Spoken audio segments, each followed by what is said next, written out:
Ladies and gentlemen, please welcome to the stage Melvin Williams, President and CEO of Nicor Gas.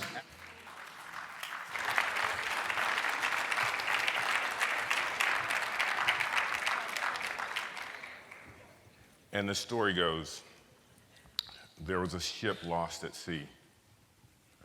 And over the course of several weeks, they lost all of their food, they lost all of their water, and they lost all of their hope. They drifted off of the coast of Africa, and there was a lighthouse. The captain signaled and said, "Please help us." The signal that they got back was these words: "Cast down your bucket." And so I'm going to share with you this morning 3 lessons from my journey. You won't find them in any periodical. You won't find them in a Harvard journal. And in fact, if you've been navigating these waters as long as I have, Ralph, and others, these lessons really don't apply to you. In fact, humor me.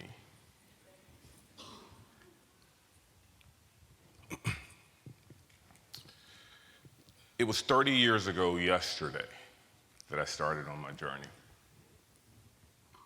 I had no idea where it would take me. I had no clue. I had a J-O-B, and it was good for me. And it was during that time that I realized very quickly that I didn't have the same pedigree, I didn't have the same resume, I didn't have the same social experiences of my colleagues. I wasn't the grandson or son of former corporate executives. I didn't have the experience of the social clubs. I didn't have parents that could explain to me what it means to be in a corporate environment. You see, my mom was a maid and my dad was a barber. They raised 6 kids on the west side of Savannah. They couldn't tell me what it means to navigate these often turbulent and strange waters of the corporate environment. I didn't have the connections, if you would. And you know what? To make matters worse, I didn't know how to play golf. I still don't, Martin. But what I did have was my mother's values and my grandmother's wisdom. My mother's values were that she gave us our faith. She taught us that we can be anything that we want it to be. She gave us an unwavering work ethic. I had my grandmother's wisdom. My grandmother would sit us on her stoop and she would say, "Baby," my grandmother called everybody baby. It didn't matter if you were 5 or 50, you were called baby. She said, "No matter where life takes you, just blossom in the pot that you're planted in."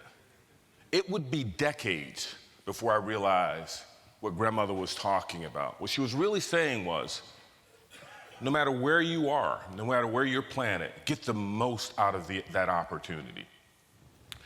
I keep this little pouch on my desk, and inside I have 3 little acorns. They're gold. I usually pass them around, but I'm not sure I'd get them back today.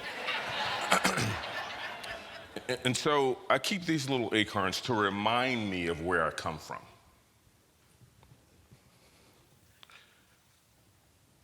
Because see, an acorn is really an oak tree that hadn't gone through the process. You might say it's a little nut that just stood its ground. And so no matter where you are in your process right now, no matter what your season is, just get the most out of the opportunity that you've been afforded. Cast down your bucket.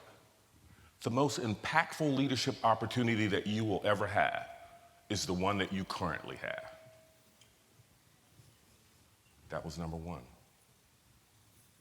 The year was 1998. So I grew up in Savannah, and so I was about to transition from Savannah to Atlanta. And in Savannah back then, this was over 20 years ago, you can go from one side of the town, literally walk from one side of the town in about 15 minutes. And so I moved to Atlanta. My first day in the office, I meet this incredibly talented young man who became my best friend and life friend, and he's in here somewhere. Where are you, Jesse? Where are you, brother? Maybe he's not. Hey, boy, somebody tell Jesse what just happened. And so I meet this incredibly talented young man, and the end of my first day in the office, I leave the office, and what I thought was going to be a 15-minute commute, there was traffic, and it ended up being an hour and a half, right? So I'm like, gee, it must have been an accident. So the second day, I leave about the same time. It's about 5:30, 6 o'clock. Again, 15-minute commute, ends up being an hour and a half. So I come in the office the third day and I said, Jesse, man, is it usually an accident in the same place every day here in Atlanta? And he said, no, dude, that's rush hour. And to which I said, how in the heck could it be rush hour when nobody's going anywhere? For the next 6 months, I would call him, and this was before GPS and Waze and all this other stuff that we have today. I would call Jesse and I was like, hey man, I'm on 285 and I'm trying to get to this place. There's gotta be a faster way to get there. To which he would say, no, there isn't. You need to stay where you're at. And for 6 months, this would go on constantly until finally I realized it was my new reality. You see, what I'd done was I'd brought old expectations into a new opportunity, right? And I realized that either I was going to make an adjustment around my expectations and my commitment, or I needed to go back to Savannah, right? So let me share a secret with you, because this I know for sure. There are no shortcuts to success. Either you're gonna make the commitment to readjust your expectations or your commitments, or you're gonna take a different path. That was number two. The fork in the road. Some of you have heard this one before, but pretend this is your first time. So either you've been there, or you're gonna be there at some point in time, I can assure you of that. It happened to me, it was about 10 years in. And I changed several roles at the time and was doing fairly well, but I'd gotten to this point where the proverbial cement ceiling, I'm not talking about glass, because you can see through glass, right? And I'd gotten to that point where I just didn't know whether or not I wanted to continue down this path. And it felt like I was climbing this mountain with this backpack, 100-pound backpack, right? And the burden was getting heavier every day. And I saw my colleagues, now these are the same ones with the good resumes and the good other stuff that I talked about earlier, right? And I'd worked with them for 10 years, and one thing I concluded, there wasn't a rocket scientist in the bunch, right? Because I knew them, it'd been 10 years. And so at that point, and I admittedly, I say this all the time, I am not the sharpest knife in the drawer. But the problem was, they were going up this escalator, and I'm climbing this mountain, and I saw some butter knives on the escalator. And I just couldn't figure out what was happening, right?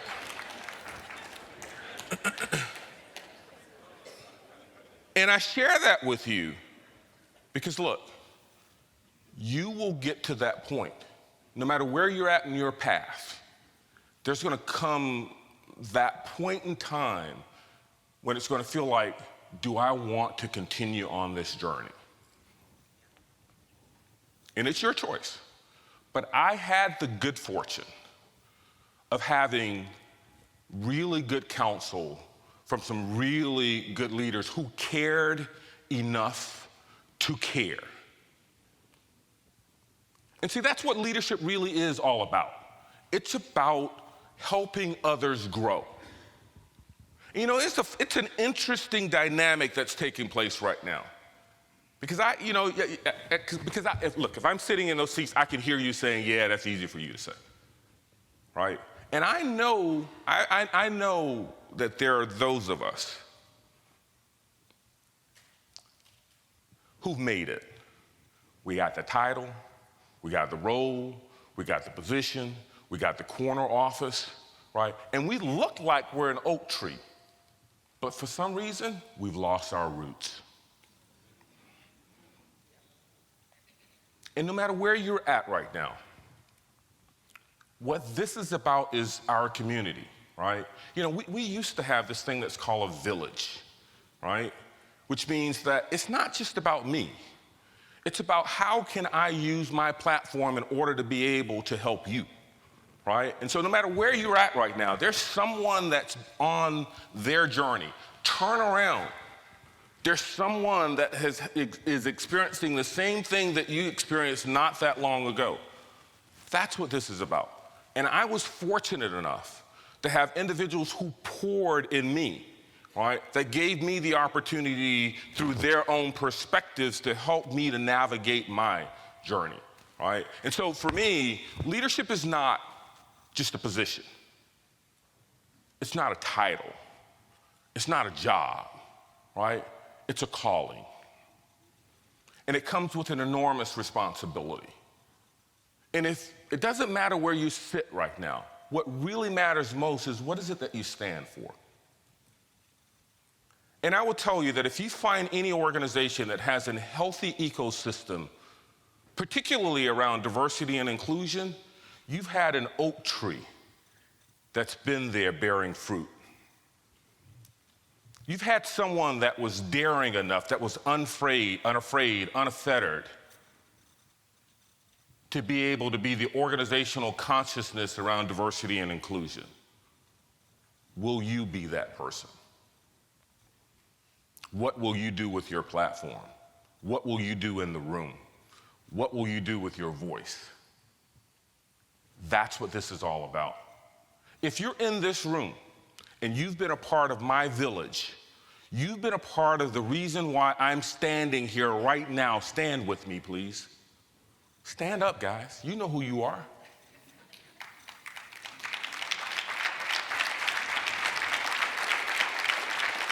That's what this is about. Thank you. And so I'll leave you with this. So I have a place in Atlanta, and it's a condo. And a couple of weeks ago, the elevator was just stuck. And one of my neighbors and I were just standing there. We could see that it was like 2 floors up, but it wasn't moving. And so he decided he'd climb the stairs and go up, and sure enough, he just needed to signal it. And he did, and it came down. No matter where you are right now, there's someone that wants you to send that elevator back down to them.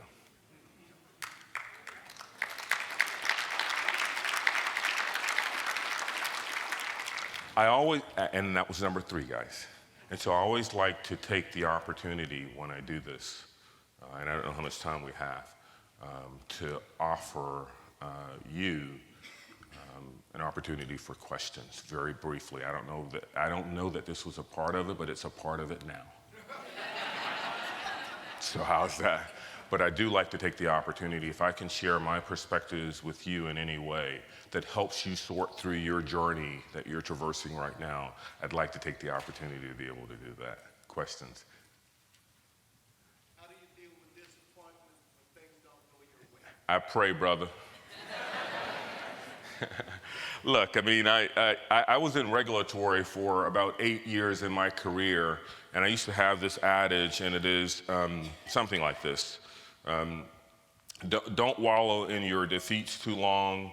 Don't celebrate longer than you should on your victories, because both of those are imposters and they won't be around very long.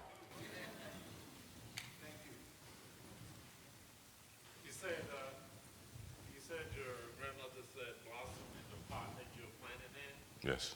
How long do you stay in that power? That always seems to be the question. Look, look. I mean, you'll know the season, right? I've said many times. I applied for one job in my entire career, and that was the first job that I applied for to start with the company. And every opportunity that I've had since then, the day before that opportunity presented itself, I didn't know that it was going to happen. Because my focus was always, I just want to get the most out of what I'm doing right now. And when it was time for that door to open, it opened. And so I don't know how long you'll stay there, brother, but I do know that if you stay there long enough to get the full measure of the experience, you'll know when it's time to leave. I saw someone over here.